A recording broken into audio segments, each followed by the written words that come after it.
কনস্ট্রাকশনের বিজনেস তো, আর রাতে ইঞ্জিনিয়ার আসে, সেই জন্যই তো আমাকে উপস্থিত থাকা লাগে। আমি না গেলে তো কাজটা ঠিকঠাক মতো হবে না। তুমি মালিক যখন আসিলা তখনই ভালো ছিল, ঠিক মতো তো আমাকে বসিতে আইতা। এখন তো ঠিক মতো সময় দাও না। না মানে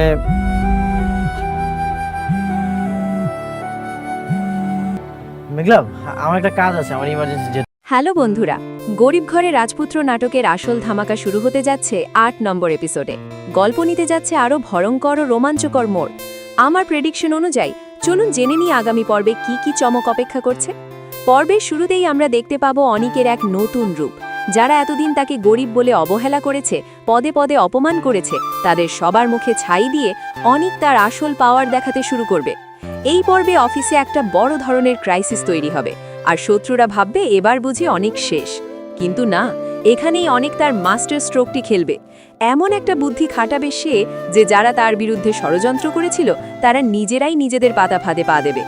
এই পর্বে অনিকের ডায়ালগ আর অ্যাটিটিউড জাস্ট আগুন হতে চলেছে। আপনারা দেখবেন শত্রুরা কিভাবে তার সামনে এসে মাথা নিচু করতে বাধ্য হয়। এবার আসি সম্পর্কের জায়গাটিতে। মেঘলার সাথে অনিকের সম্পর্কের বরফ আগামী পর্বে কিছুটা গলতে শুরু করবে। মেঘলা অবশেষে বুঝতে পারবে যে সে যাকে এতদিন ভুল বুঝেছে সেই অনিকে আসলে তার এবং তার পরিবারের সবচেয়ে বড় ঢাল। অনিকের করা স্যাক্রিফাইসগুলো যখন মেঘলার সামনে পরিষ্কার হয়ে আসবে তখন সে নিজের ভুলের জন্য অনুতপ্ত হবে।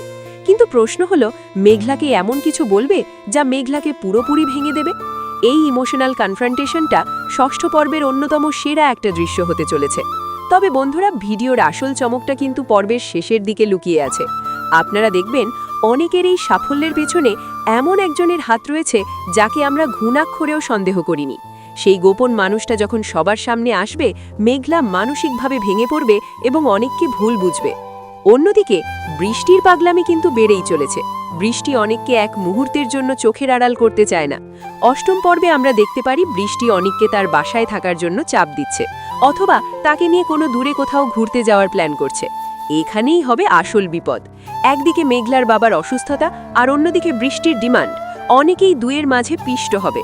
বৃষ্টির সাথে থাকার সময় অনেক যদি মেঘলার ফোন পায় বা মেঘলার কোনো বিপদের খবর আসে, তখন অনেক কিভাবে পরিস্থিতি সামলাবে?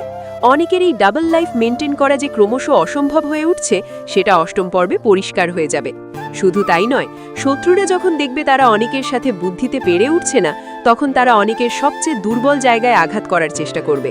আর ঠিক সেই মুহূর্তেই এমন একটা অবিশ্বাস্য ঘটনা ঘটবে যার ফলে অনেকের জীবন আবার নতুন করে হুমকির মুখে পড়বে। অষ্টম পর্বটি শেষ হবে ঠিক এমন এক শ্বাসরুদ্ধকর সাসপেন্স দিয়ে যে আপনারা নবম পর্ব দেখার জন্য রীতিমতো পাগল হয়ে যাবেন। তো বন্ধুরা, আপনাদের কি মনে হয় অনেক কি পারবে তার সব শত্রুদের চিরতরে শেষ করে নিজের জায়গা শক্ত করতে? আর মেঘলার সাথে কি তার সম্পর্ক আবার আগের মতো সুন্দর হবে? আপনাদের মতামত চটপট কমেন্ট করে জানিয়ে দিন। আমি আপনাদের সবার কমেন্ট পড়ব। ভিডিওটি ভালো লাগলে অবশ্যই একটি লাইক দেবেন। আর হ্যাঁ, নাটকের এমন এক্সক্লুসিভ সব আপডেট সবার আগে পেতে আমাদের চ্যানেলটি এখনই সাবস্ক্রাইব করে বেল আইকনটি বাজিয়ে রাখুন। আজকের মতো এখানেই বিদায় নিচ্ছি। দেখা হবে পরের ভিডিওতে। ভালো থাকবেন সবাই।